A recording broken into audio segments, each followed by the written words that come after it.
नमस्कार दोस्तों, स्वागत है आपका अंकित यादव एजुकेशन में। आज की इस हिस्ट्री क्लास में हम पढ़ेंगे जैन धर्म के सबसे महत्वपूर्ण वन लाइनर और टॉप पीवाईक्यू क्वेश्चंस जो SSC, railway, UPSC, police, banking और सभी प्रतियोगी परीक्षाओं के लिए बेहद महत्वपूर्ण है। अगर आप कम समय में पूरा रिवीजन करना चाहते हैं तो इस वीडियो को अंत तक जरूर देखें। तो चलिए बिना समय गवाए शुरू करते हैं। प्रश्न 1। मौर्य साम्राज्य के इतिहास के पुनर्निर्माण के लिए इतिहासकारों ने निम्नलिखित में से किस स्रोत का उपयोग किया है? उत्तर I और II दोनों, मेगस्थनीज का विवरण और कौटिल्य का अर्थशास्त्र। प्रश्न 2। पूर्व और मध्य भारत में मौर्यों के उत्तराधिकारी कौन थे? उत्तर I और II दोनों, शुंग और कण्व। प्रश्न 3। निम्नलिखित में से कौन सा अंतिम मौर्य शासक था जिसकी हत्या उसके सेनापति ने कर दी थी? उत्तर बृहद्रथ। प्रश्न 4। मौर्यों द्वारा नागार्जुनी गुफाएं निम्नलिखित में से किस संप्रदाय को दान की गई थीं? उत्तर आजीवक। प्रश्न 5। निम्नलिखित में से कौन सा ग्रंथ मौर्य साम्राज्य के काल के प्रशासनिक और सैन्य संगठन का सूक्ष्म विवरण देता है? उत्तर अर्थशास्त्र। प्रश्न 6। निम्नलिखित में से किस मौर्य राजा ने कलिंग युद्ध लड़ा जीता? उत्तर सम्राट अशोक। प्रश्न 7। निम्नलिखित में से किस स्थान पर चंद्रगुप्त मौर्य ने अपने अंतिम दिन बिताए थे? उत्तर श्रवणबेलगोला। प्रश्न 8। निम्नलिखित में से किसे देवनामप्रिया के नाम से जाना जाता था? उत्तर सम्राट अशोक। प्रश्न 9। युद्ध के बाद किस मौर्य राजा ने बौद्ध धर्म और उसके अहिंसा के सिद्धांत को अपना लिया था? उत्तर अशोक। प्रश्न 10। निम्नलिखित में से किस मौर्य राजा ने श्रवणबेलगोला में आमरण अनशन किया और उसकी मृत्यु हो गई थी? उत्तर चंद्रगुप्त मौर्य। प्रश्न 11। निम्नलिखित में से किस मौर्य राजा को देवानामप्रिय प्रियदासी के नाम से जाना जाता था? उत्तर अशोक। प्रश्न 12। निम्नलिखित में से अशोक के कौन से शिलालेख में पशु बलि पर प्रतिबंध की घोषणा की गई थी? उत्तर प्रमुख शिलालेख I। प्रश्न 13। अशोक ने अपने पुत्र महेंद्र और पुत्री संघमित्रा को धम्म का प्रचार करने के लिए निम्नलिखित में से किस देश में भेजा था? उत्तर श्रीलंका। प्रश्न 14। निम्नलिखित में से कौन सा मंत्री था जिसने राजा अशोक को सिंहासन हासिल करने में मदद की थी? उत्तर राधागुप्त। प्रश्न 15। अर्थशास्त्र द्वारा लिखा गया था? उत्तर कौटिल्य। प्रश्न 16। अर्थशास्त्र में शामिल है? उत्तर 15 पुस्तकें। प्रश्न 17। कौटिल्य के सप्तांग सिद्धांत में अमात्य निम्नलिखित में से किसे दर्शाता है? उत्तर मंत्री और अधिकारी। प्रश्न 18।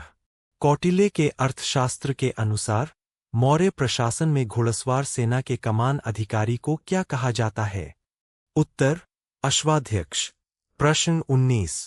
मौर्य प्रशासन के उच्च पदों और संबंधित विभागों के निम्नलिखित युग्मों पर विचार कीजिए।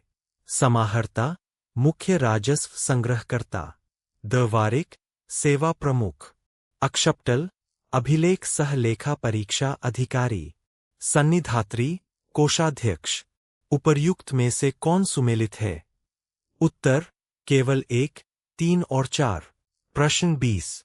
मौर्य साम्राज्य के प्रांतों एवं उनकी राजधानियों के साथ कौन सा युग्म सही सुमेलित नहीं है? उत्तर कलिंग सुवर्णगिरि। प्रश्न 21। मौर्य राज्य और वनवासियों के संबंध में निम्नलिखित कथनों पर विचार कीजिए।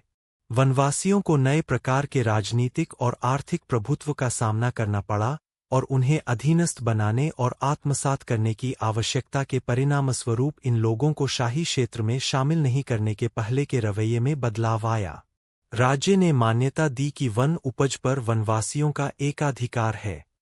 राज्य वनों के संरक्षण के लिए चिंतित था और इस उद्देश्य से वनों को जलाए जाने पर प्रतिबंध लगा दिया गया था।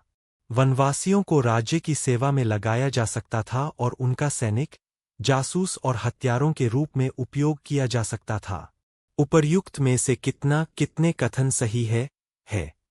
उत्तर 2, केवल कथन 3 और कथन 4 सही है। प्रश्न 22।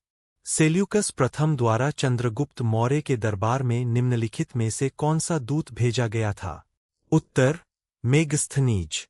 प्रश्न 23। खारवेल के प्रसिद्ध हाथी गुफा शिलालेख में उल्लेख है कि खारवेल ने अपने शासन के 11वें वर्ष में तमिल राज्यों के संघ त्रांगिरादेश संगठन को विनष्ट कर दिया, जो लंबे समय से खतरे का स्रोत बना हुआ था। उन तमिल राज्यों का यह संघ कितना पुराना था? उत्तर 113 वर्ष पुराना। प्रश्न 24। सांची स्तूप की नींव निम्नलिखित में से किस राजा द्वारा रखी गई थी? उत्तर अशोक। प्रश्न 25। अशोक के निम्नलिखित अभिलेखों में से किसमें दक्षिण भारतीय राज्यों का उल्लेख हुआ है? उत्तर द्वितीय मुख्य शिलालेख। प्रश्न 26। अशोक के निम्नलिखित अभिलेखों में से किसकी लिपि खरोष्ठी है? उत्तर शाहबाजगढ़ी। प्रश्न 27। अशोक का रुम्मिन्देई अभिलेख किससे संबंधित है? उत्तर बुद्ध के जन्म से। प्रश्न 28। निम्नलिखित में से किस मौर्य शासक ने कलिंग की लड़ाई के बाद युद्ध करना छोड़ दिया था? उत्तर अशोक। प्रश्न 29। समाहर्ता नामक अधिकारी का क्या कार्य था? उत्तर कर निर्धारण। दोस्तों, उम्मीद है कि मौर्य वंश की यह वन लाइनर और PYQ क्लास आपके लिए बेहद उपयोगी रही होगी।